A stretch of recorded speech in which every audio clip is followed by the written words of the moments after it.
একটি সাপ একজন পীর সাহেবের কাছেই যে বলল, আমি যে সবাইকেই কষ্ট দিয়ে অপরাধ করেছি, আল্লাহ তাআলা কি আমাকে ক্ষমা করবেন? পীর সাহেব বলল, অবশ্যই ক্ষমা করবে, তবে শর্ত আছে, তুমি কাউকে আর দংশন করতে পারবা না। সাপ বলল, ঠিক আছে, আমি তওবা করছি, আর কোনোদিন কাউকে দংশন করব না।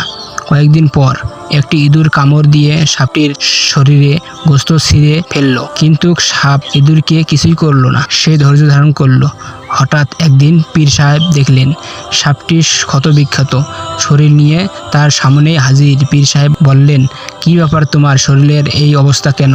সাপটি বলল, হুজুর, এসব হচ্ছে আপনার কাছে মুরিদ হওয়ার বরকত। একটা ইঁদুর এসে কামড় দিয়ে আমার শরীর থেকেই গোস্ত নিয়ে গেল, কিন্তু আপনার নিষেধ আছে বলে আমি তাকেই দংশন করিনি। পীর সাহেব বললেন, আরে বেকুব, আমি তো তোকেই দংশন করতে নিষেধ করেছি, ফোঁস করতেই তো নিষেধ করি নাই। একবার ফোঁস করে দেখতি, ইঁদুরের 14 গোষ্ঠী সহ বর্ডার ক্রস করেই দেশের বাইরেই চলে যেত।